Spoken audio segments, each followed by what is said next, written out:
ang Kuya Ed. Kuya Ed Puntalan. Galing pa po siya sa malayo. Sa nahawakan po ng group na Isayas Group po. Amen. At ang kanya pong may bahay. Amen. So malayo na yan.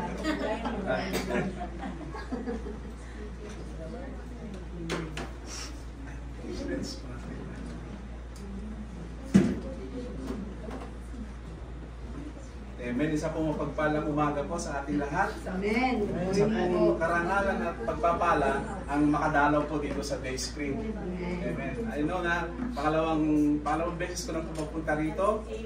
And sa kadahilanan po ng naka-assign po na pastor ay nasa bakasyon, nasa Pilipinas. So, ay recommend ko na lang po yung sarili ko. Na dahil nag-worry po siya na sinutaw po ipapalit sa kanya, sabi ko, don't worry, nandito naman ako. Amen. Hallelujah. And purihin ng Diyos, ano po, na talagang ang presensya niya ay ating nadarama. Amen.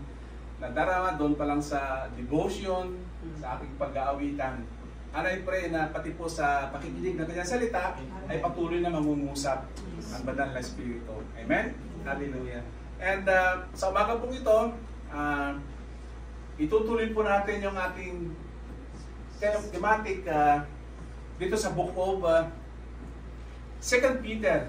Ano po? Na ang ating pong pagbulay-bulayan ngayon is about it's dangerous to fall away and follow after false teachers, ano po, or yung mga prophets. Sa umaga pong ito, hindi na po natin po pag-aaralan yung tungkol sa mga propeta o yung mga teacher.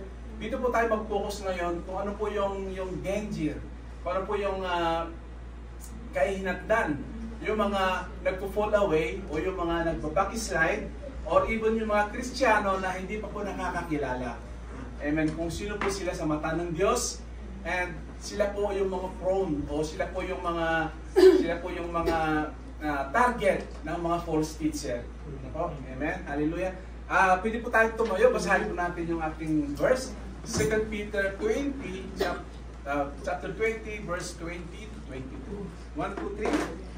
For if after they have escaped the pollution of the world, to the knowledge of our Lord and Jesus Christ, they are identified in them in the world.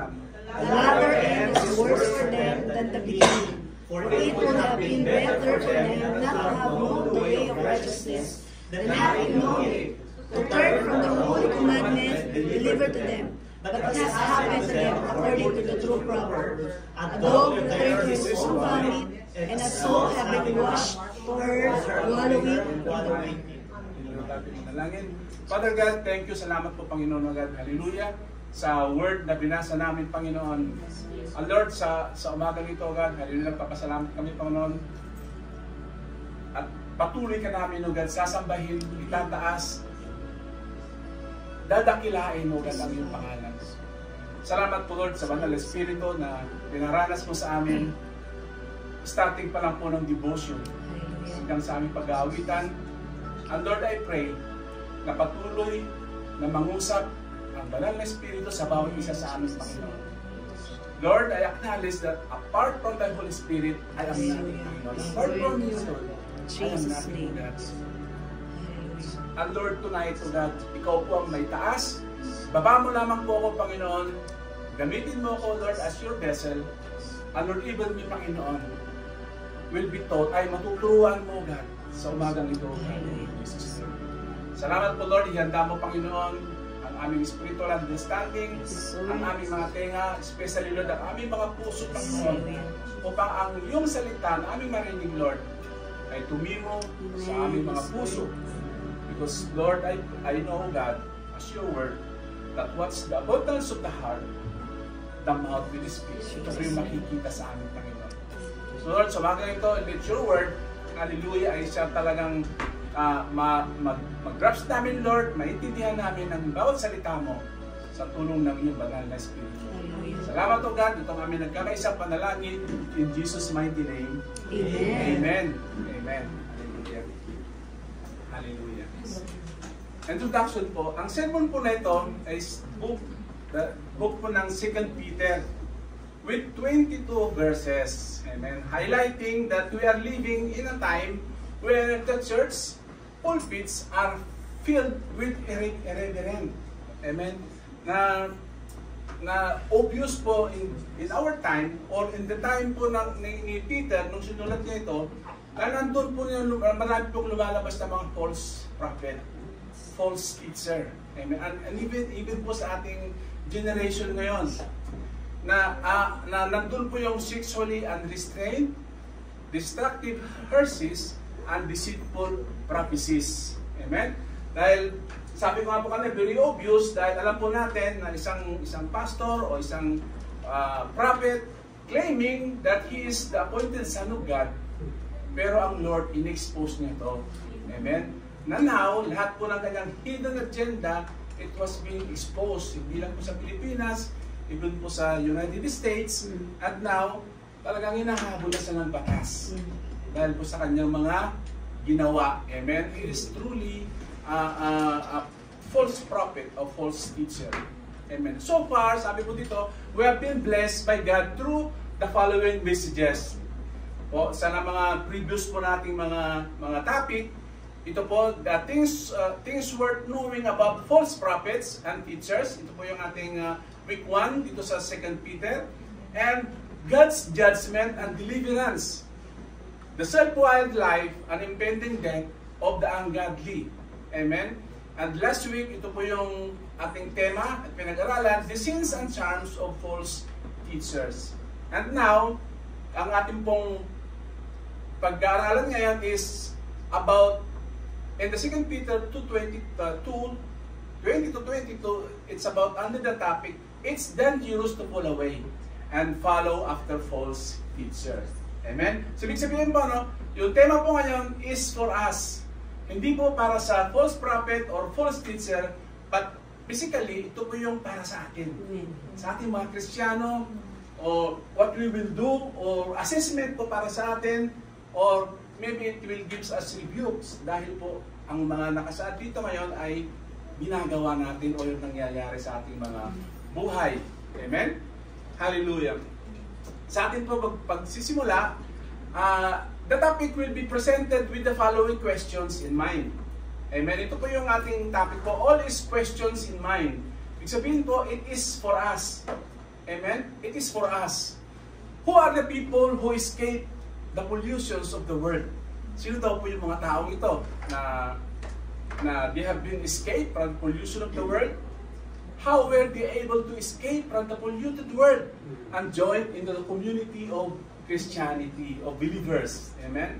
Ang ating pong points number 3, why are they living supposedly blessed and contented Christ life, but they return to their former materialistic, pleasure-driven, confusing, and polluted world? Amen? May mga dito po sa points na number 3, talagang meron po, it is true, na meron po mga akala natin, malalim ng Kristiyano, akala natin na talagang truly believers siya, nandun yung hunger and thirst siya sa word ng Lord, sa presensya ng Lord, but suddenly, makikita natin, wala na siya. Amen? Bumalik siya sa dati.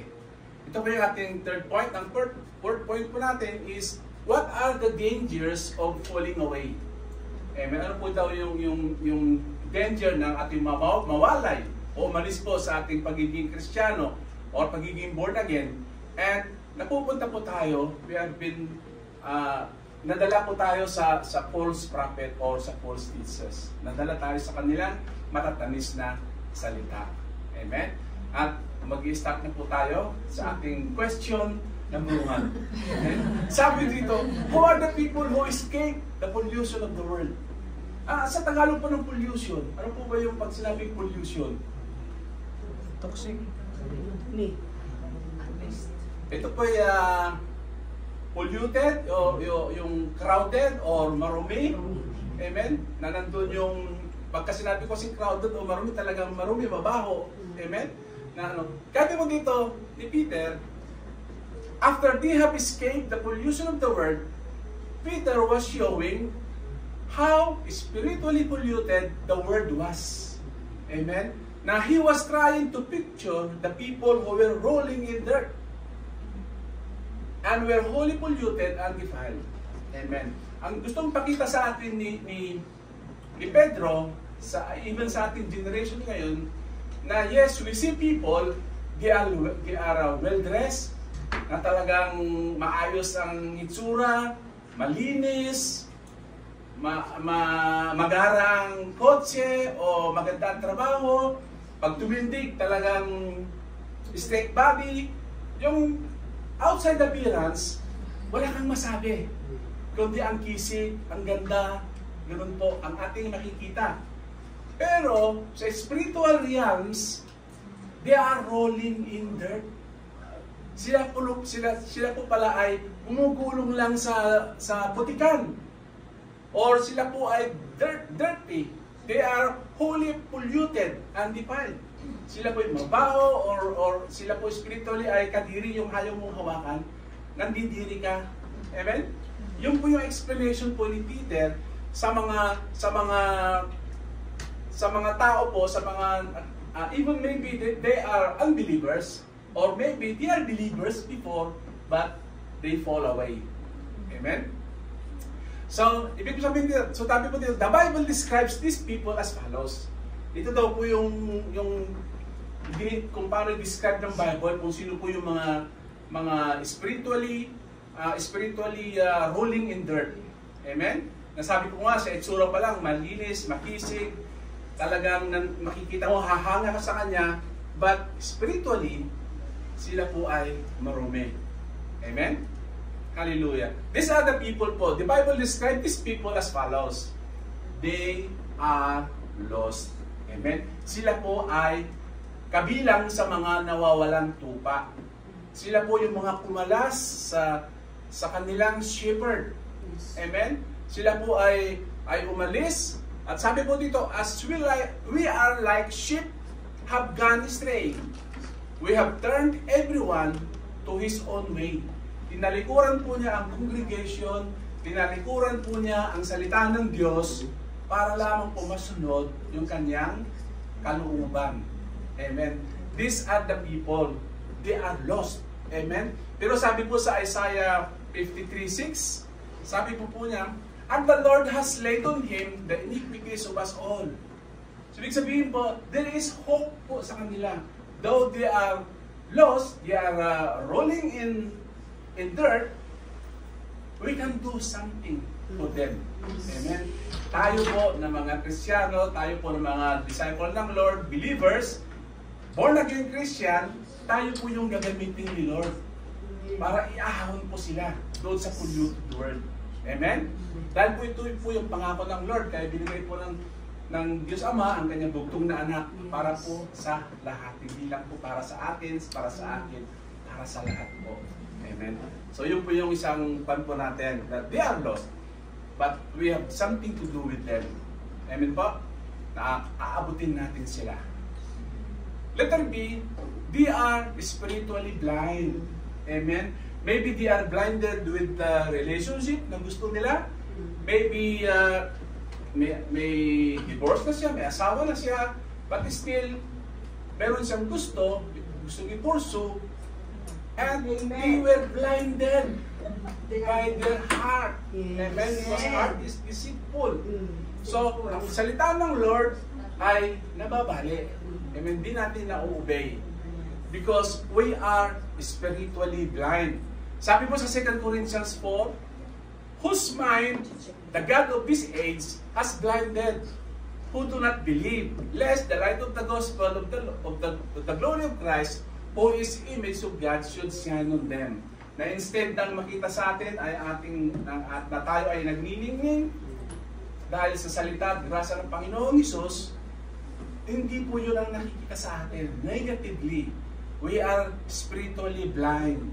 Amen? Or yung gusto natin is yung gusto natin. Ayaw natin sundin kung anong sinasabi ng Lord. Amen? Or kung ano pong sinasabi ng pastor, o ano po ng advice ng pastor, o rebuke ng pastor. Hindi po natin ito tinatanggap. Amen? Hallelujah. So, they are spiritually blind. Letter C, sabi ko dito, as the Bible describes these people, na they are rolling in dirt, is they are sinful. Na talagang nandun po yung makasalanan, na nandun yung hindi nila nag-feel yung conviction ng Holy Spirit. Amen? Tayo po ba, nararamdaman ba natin ang pagkilos ng Banal na Espiritu? Amen. Amen. Before, we are happy doing bad things. Amen po ba? Before, yung old life natin, masaya tayo pag na tayo nakakapanloko, tumatawa tayo, tinatawaran natin yung ating mga niloko. Di po ba? Pero ngayon, hindi na. Hindi na tayo makatawa kasi kinukurot na tayo ng Banal na Espiritu. Amen? Hindi na tayo pwedeng manloko dahil nandiyan ang Banal na Espiritu na kumikilos na sa atin. Amen. Amen? Hallelujah. And sabi ko sa 1 John 1:8, though, if we say that we have no sin, we deceive ourselves, and the truth is not in us. That is true. Na no one is righteous. I mean po, lahat, even me, nagkakasala. But the good thing is, andyan yung Banal na Espiritu na nagpapaalala. Oh, Kuya Ed, ginawa mo ito, mag-repent ka. Bakit mo nagawa to? Minsan may kurot, may pagsisisi. Amen? And on that time, talagang inudyok tayo ng Banal na Espiritu to repent and try to not to do it again. Amen? And sa 1 John 3:4, sabi mo dito, whoever commits sin also commits lawlessness. Amen? And sin is lawlessness. Amen? Alam ko, ang mga kuya o ang mga ate nagdadrive, napakabait. Sinusunod nila yung law ng traffic dito sa Saudi Arabia. Dahil Mahal ng ano eh. dahil mahal po yung multa. Kaya napaka-obedient natin pagdating sa traffic light. Green, yellow pa lang, stop na tayo. Amen? Yellow pa lang. Pero paano po yung salita ng Lord? Red na yung salita ng Lord, go pa rin tayo. Amen? Red na yung salita ng Lord. Kaya talaga po na we are sinful and always broken on the law. Amen? And letter D po is comparing to Noah's time before the flood. Na dito sa Genesis, sinabi po ng Lord na He cannot see anyone who is righteous. Everyone is wicked. The wickedness of man was great in the earth, and that every intention and the thoughts of his heart was only evil continually. Ito po daw yung mga tao na si Peter kinumpare niya sa mga panahon ni Noah, na God sees all the men na talagang they do anything, everything that they know it was right. All is right. Yun po yung tingin nila. But not one. Di po katulad po ni Noah.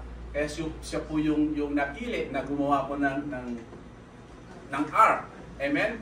Sabi mo dito, the earth was corrupt, for all flesh had corrupted their way on the earth. Ito po yung dinidescribe po ni Peter. Amen po, sa mga unbelievers, sa mga backsliders, amen, sa mga disobedient na Kristiyano. Amen? We are like those people. Amen po, in times of Noah.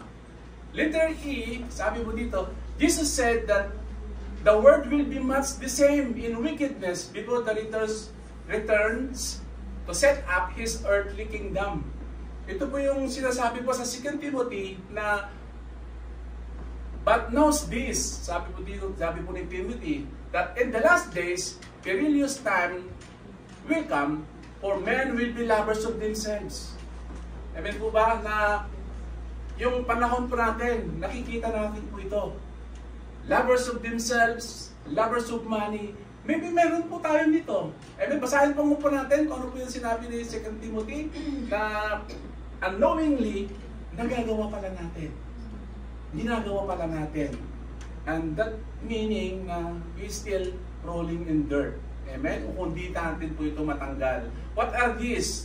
Dito po yung mga lovers of themselves, lovers of money, boasters, proud, blasphemers, disobedience to parents, unthankful, unholy, unloving, unforgiving, slanderous, without self-control.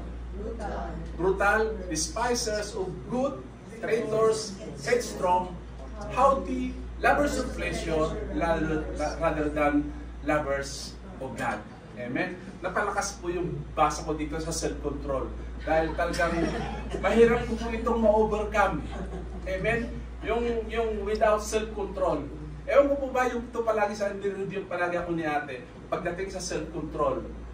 Talagang aminin po natin, di po ba, meron dito isa, dalawa, tatlo na hindi pa natin na-overcome.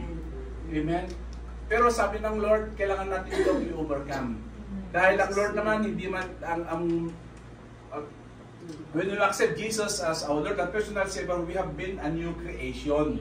All that's gone, behold, all things become new. But hindi po instant. Gradually, as we continue serving the Lord, as we continue going to the church, reading your word, reading your Bible, we have nai-equip po tayo na mamuscle up yung faith natin. Amen? Ang sabi nga, may kasabihan nga na the spirit is willing but the flesh is weak.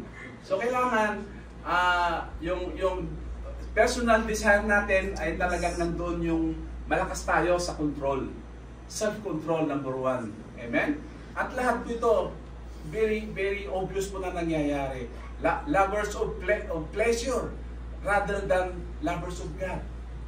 Talagang nauuna po yung sarili natin kaysa sa Diyos. Pero sabi ng Lord, put God first. Seek ye first the kingdom of God and His righteousness. At all these things shall be added unto you. So ito po yung mahalaga, tayo pong mga Kristiyano.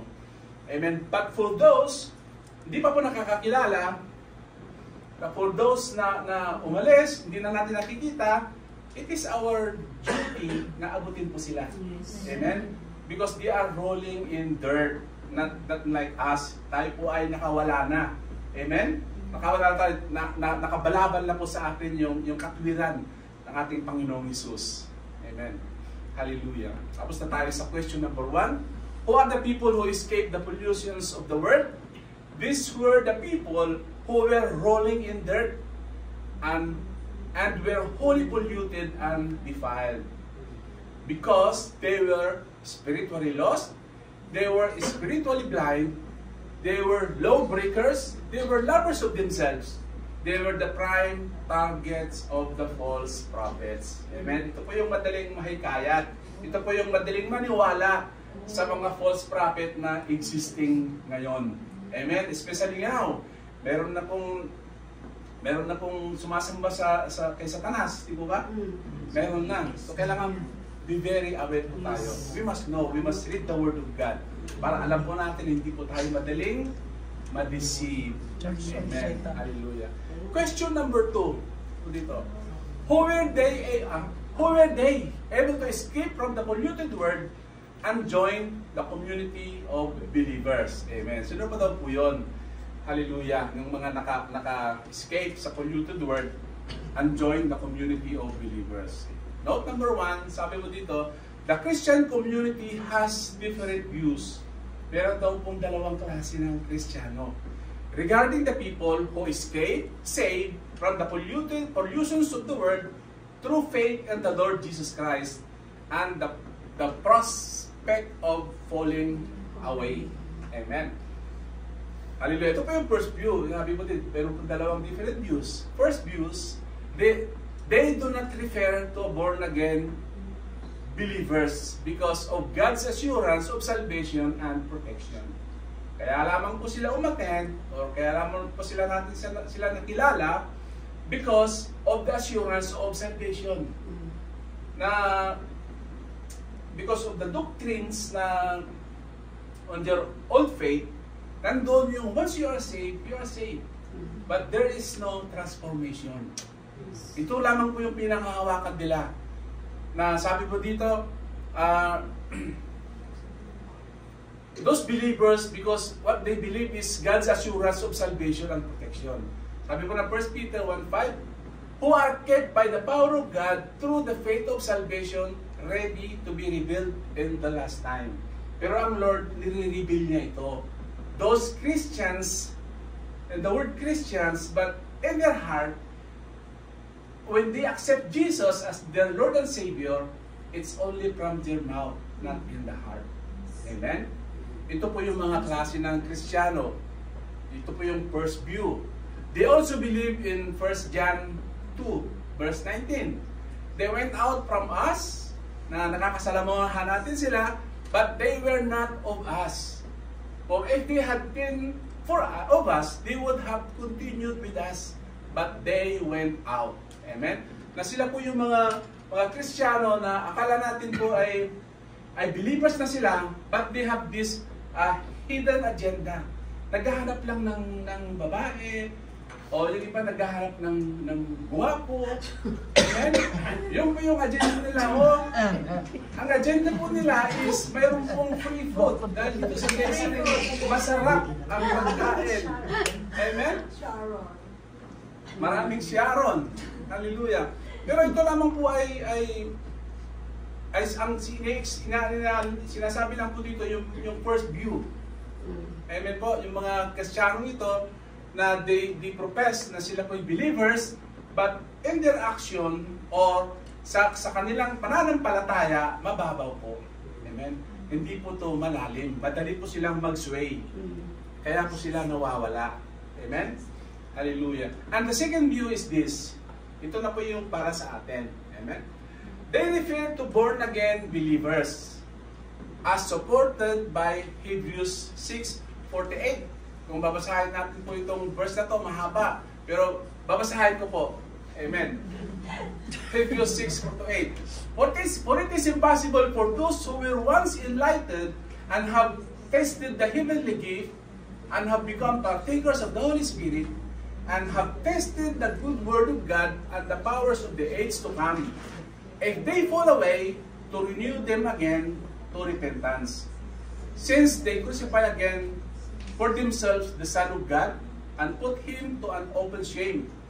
For the earth which drinks in the rain that often come upon it, and bears herbs useful to those whom it is cultivated, receives blessing from God, but if it bears thorns and briars, it is rejected and near to being cursed, whose end is to be burned.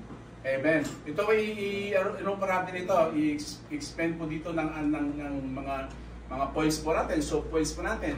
Note number 1, the verses specifically describe as saved. Tayo po daw yun, yung mga saved. And born again Christians. Letter A, to those who were once enlightened, an enlightened person is aware. Alam na po natin, nagiging aware na po tayo, tulad po ng sabi ko kanina, in doing bad things, may awareness na tayo. Hindi na tayo masaya pag gumagawa ng kalukuhan. Amen? We are now well-informed, educated, and wise. Amen. Amen? Yung decision na natin, hindi na yung decision natin, but yung decision na ng Lord. Kaya we are being called wise. An enlightened believer is spiritually aware. Nagdudwell na po yung banal na espiritu. Nandun na po yung Holy Spirit sa atin. He is true believers, sabi mo dito. With the help of the Holy Spirit, a believers read and gets enlightened. You cannot become truly enlightened unless you already have the Holy Spirit living inside you. Amen? Nandun na po yung hunger and thirst natin sa presence ng Lord. Nandun na yung gustong-gusto nating magbasa.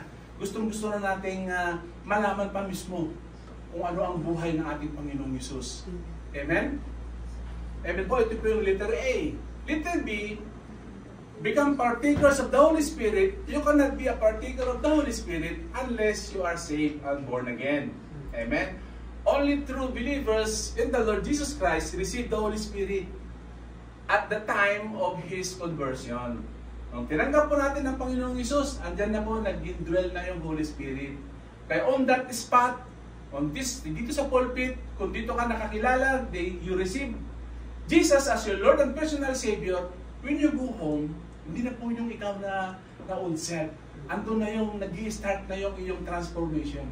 Amen? Amen. Amen po. Dahil ang Holy Spirit ay nagdi-dwell na sa iyo. Andyan na yung konsensya. Amen? Hindi ka na masaya kung gumagawa ka ng kalukuhan, tulad ng sinabi ko kanina. And sabi pa po dito, partakers of the Holy Spirit believe in both indwelling and in empowerment. Na talagang as we continue, as we goes on sa pag-attend ng church, attend ka ng EGR, mag-attend ka ng Bible studies, na nandoon yung nagkaroon ka kayo ng baptism with the Holy Spirit.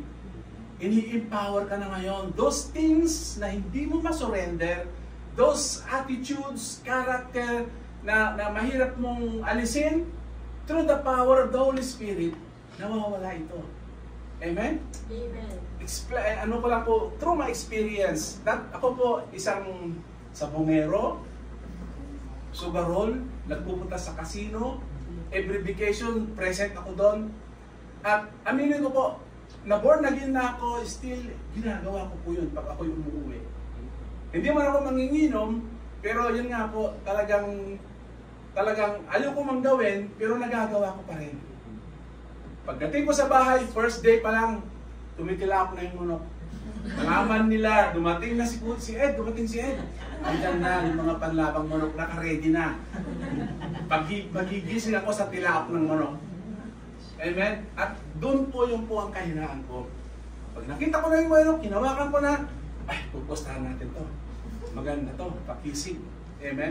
Yun po yung ako before. One time, gawa ko ito ng banal na espiritu, I do believe.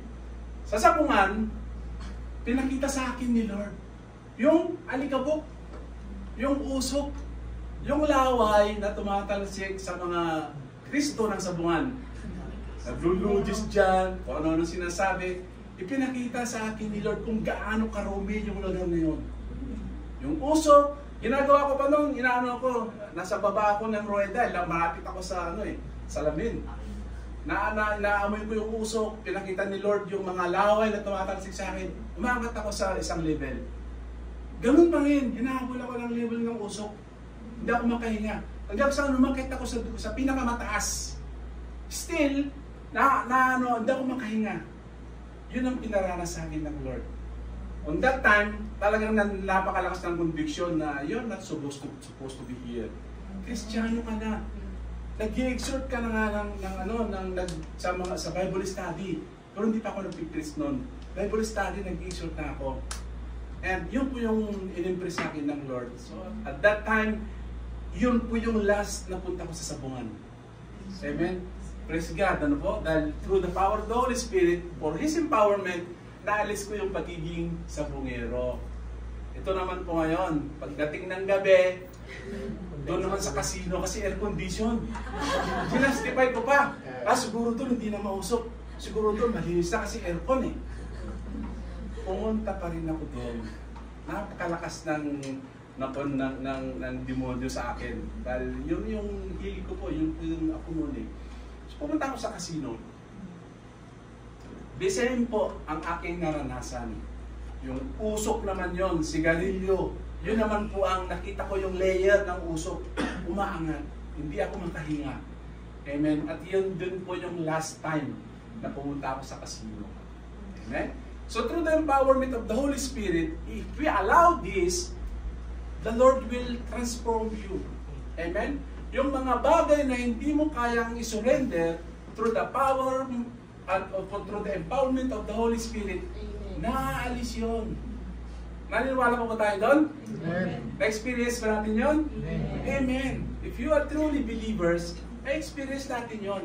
Meron at merong aalisin ng Lord sa atin. Amen. Amen. Hallelujah. The Holy Spirit which the Bible teaches us two separate experiences. Amen. Yun na nga po yung indwelling, empowerment. Amen po. To the baptism of the Holy Spirit. Unbelievers do not have the Holy Spirit living inside them. This is the big difference. Kaya po sila still rolling in dirt. They are inside the polluted world. Amen? They are defiled because there is no Holy Spirit. Wala po yung banal na Espiritu sa kanilang buhay. Amen. Sabi mo dito, they have tested the good word. Tayo daw po mga born again, true believers, naranasan natin yung good word of God only true believers can truly taste the good word of God because the Holy Spirit is living in you. Amen. Nandun na yung ang Holy Spirit na yung nag-i-explain sa atin. Siya na po yung ating teacher. Every time we read the Word of God, naiintindihan na po natin yon. Amen? Siya na pong nagpapaintindi sa atin. He will teach you all things and guide you into the truth. You become sensitive to the presence and the power of the Holy Spirit and to the things that He is capable of doing as you put your trust in Him. Amen? Na talagang nandun na yung ano natin, andun na yung belief natin, andun na yung we always trust God rather than ourselves. Amen? Nandun na yung nadidevelop na yung ating relationship sa ating Panginoong Hesus. Amen? King David understood the real meaning of tasting of goodness of God. Amen? Alam po natin, si King David, a man after God's own heart. Amen? Sabi mo dito sa Psalms 34 verse 8, "O taste and see that the Lord is good. Blessed is the man who trusts in Him." Amen? Sabi mo dito sa note 1, King David was writing from his experience with God. Amen. As true believers, we need to experience the goodness of God. His very nature, which includes His being pleasant, caring, and generous in His providence and grace. Amen. Alam po natin na He is our provider, He is our healer. Amen. Na talagang He is our victory, He is our need. Siya po yung ating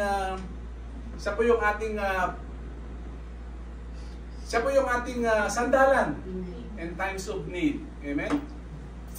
However, sabi po dito, by calling us to taste and see that the Lord is good, King David meant that we should surely and thoroughly and affectionately consider experiencing the goodness of God. Napakasarap po na maranasan natin yung kabutihan ng Lord sa buhay natin.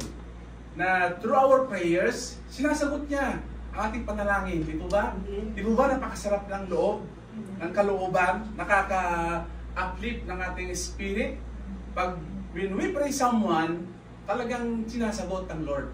Or when we pray our own needs na sinasagot ng Lord, even it's impossible, ay nagiging posible.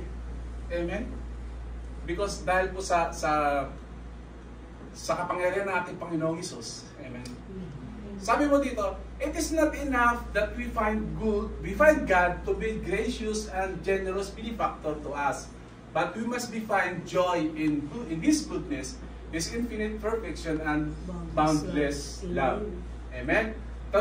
Yun lang po, doon lang po ba tayo masaya? Pag nararanasan natin yung kabutihan ng Lord? Even po, sabi po dito, when we are convinced of His goodness, we can be encouraged in the worst of times. So kailangan po, even po sa worst time natin, we have to acknowledge God. Na we have to consider it a goodness of God. Dahil hindi natin po maarok po yung kalooban ng Diyos. Maaaring tayo po tinuturuan, kaya po tayo nakakaranas ng pighati or pain or problems, trials. Amen? Sabi nga po sa James 1:2, di po ba? Consider it a pure joy, my brothers and sisters, when you face trials of many kinds. Because this is a testing of our faith. Amen? Let this faith produces perseverance, and let this perseverance finish itself, that we might be grown, or tayo po ay lalago, and we don't have to, we are lack nothing. Amen? Na talagang nandun yung even in the worst time and in bad times and in good times, always blessing the Lord. Amen? Always thanking the Lord.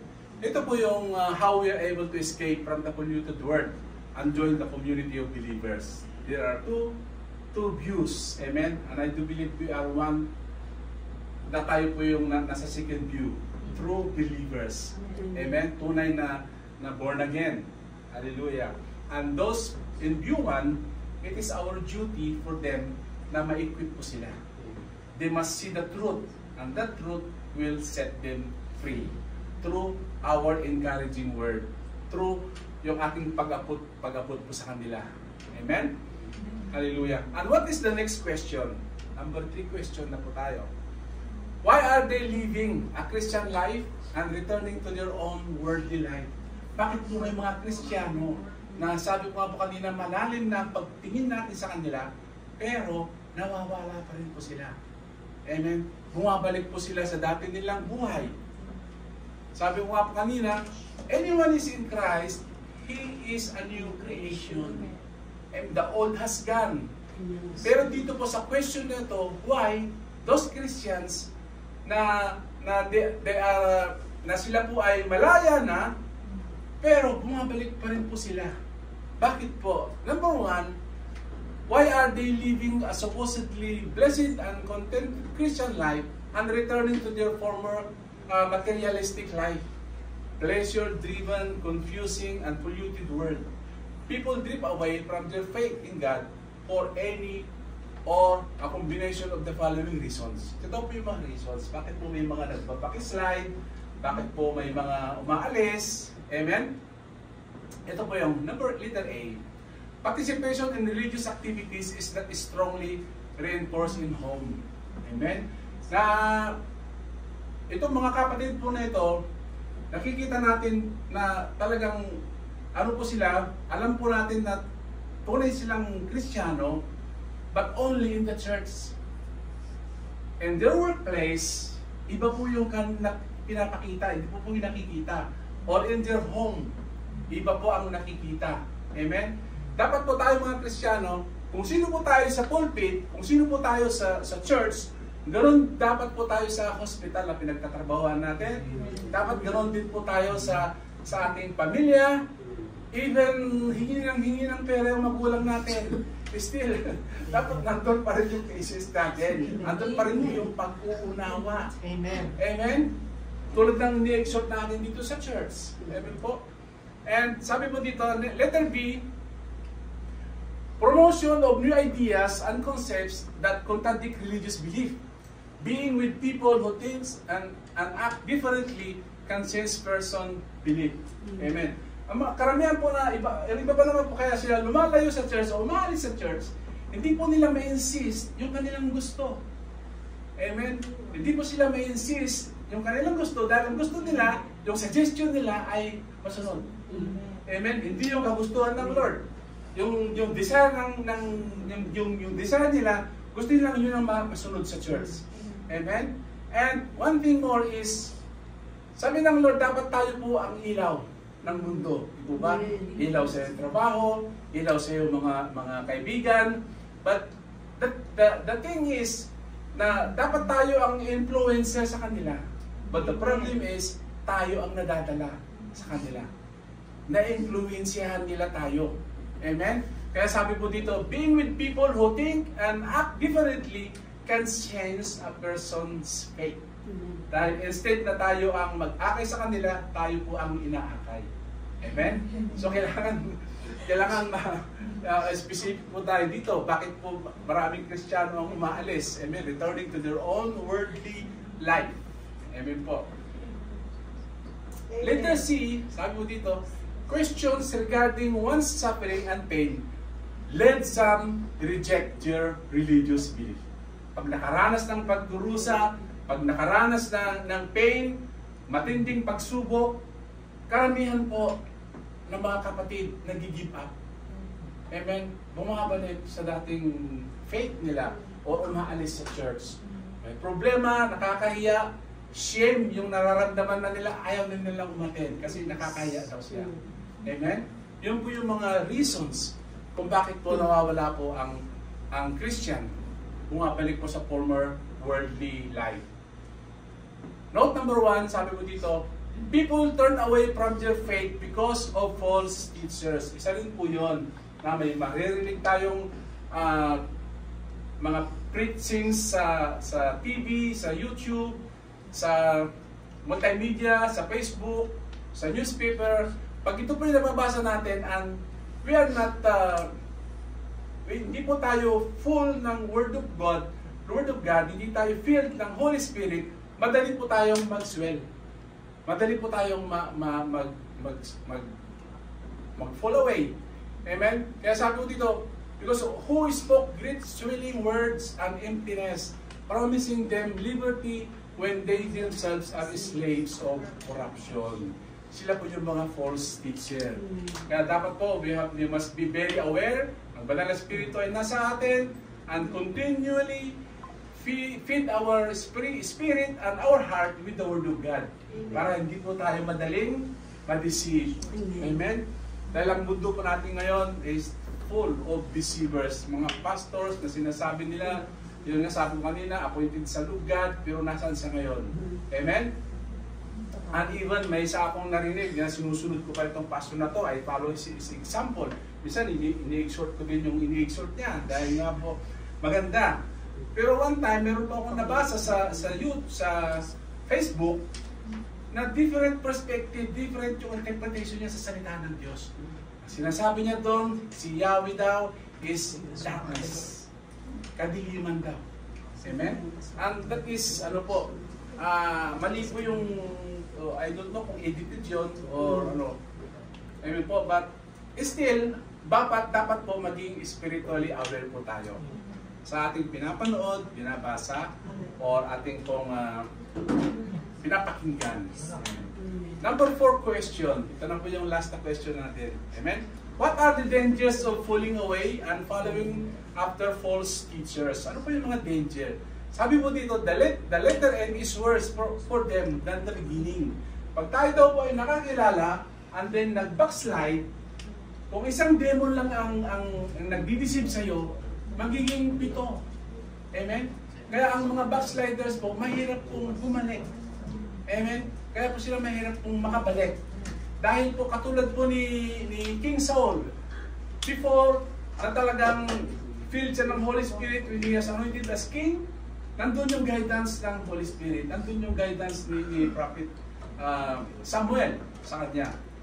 Pero nung lumapit siya sa mga mediums, lumapit siya sa mga witchcraft, nandun na nawala na yung kingship niya. Nandun na yung gumulo na yung buhay niya. Amen. Ganoon din po tayo. Pag nag-backslide tayo, hindi lang po isa ang demonyo na mag-visit sa atin o mag-budyo sa atin. Magiging pong 7. Amen. So mahirap pong makabalik. Hallelujah. But wala pong mahirap pagdating sa ating Panginoon. Amen. By saying latter and is worse for them than the beginning, Peter was highlighting that it is better for a person to have never known Jesus than to hear the truth, keep it for a reason, and then later rejects it. Amen? Nakakilala tayo, but later on, hindi pa lang natin ito tinatanggap, nire-reject natin. This is because by falling away, they have returned to the pollution of the world, the things that infect, pollute, and defile a person. Amen? So, nakakalungkot po na meron tayong mga kapatid na nawawala through their own desire, through their own false belief. Bumabalik po sila sa dati, or meron po silang hindi may surrender, may give up na attitude or character, kaya bumabalik na lang sila sa dati. Amen? Or nagiging sensitive sila sa rebuke. Instead na accept nila yung rebuke, ini-internalize nila, dinaramdam nila, nagiging ibang interpretation, umakalis. Amen? So dapat po sila ang ating pong ipag-pray. Amen? Na po kung natin po silang kalimutan na ipag-pray, na magkaroon sila on reality, on the senses, yung Holy Spirit kumilos sa kanilang mga buhay. Amen? Number 2, it would have been better to them. Peter was referring to, nakita na natin po ito. Amen. Hallelujah. Number 3, sabi mo dito, Peter was speaking to those at one time had known the way of righteousness. These verses appear to support the possibility of the believers reverting of their lost status and place where it would have been better for them not to have known the way of righteousness. So kaya nasabi ko rin po ito kanina, na mas mahirap po na pag tayo nag-backslide, mas mahirap po tayo makabalik. Amen? Unless we surrender everything to the Lordship of our Lord Jesus Christ. Number 4, and I know this is the last. By saying, a dog returns to his own vomit, Peter was quoting Proverbs 26, verse 11. A dog returns to his own vomit, so a fool repeats his folly. Amen. Ito po yung inahalin tulad po ni Peter, na katulad ng isang aso na pag siya'y sumuka, kinukuha rin niya ito. Binibilaan niya ito, kinakain, inuubos niya kung ano yung suka niya. It is preparing for us the same po na nakakilala na tayo, but still we are doing the things na hindi po kaya-kaya kay Lord. We are still committing same mistakes, the same sin. Na lagi natin hinihingi ng tawad, but still naabuso na natin yung 1 John 1:9, same sin na ginagawa natin. Hindi natin ma-overcome, hindi natin maalis-alis. Amen. So we are like dogs, return to his own vomit. Amen. Like dogs, they vomit and thus sleep around the vomit again. Like dogs, these people repeat their mistakes. Amen. Tayo po daw yung mga tao na inuulit natin yung kasalanan. We are not fighting a good fight of our faith. Amen. Hindi natin inaalala yung banal na espiritu na siyang kumilos. Inaano natin yung banal na espiritu, anong sabi nun? Sinasaktan natin ng banal na espiritu. Hindi natin po inuubay. And do not learn anything from them. Amen. Na talagang kung nagagawa pa natin ito, parang wala pa tayong, parang hindi po natin ito napag-aaralan maigi yung salita ng Diyos. Amen. Hallelujah. Number 5.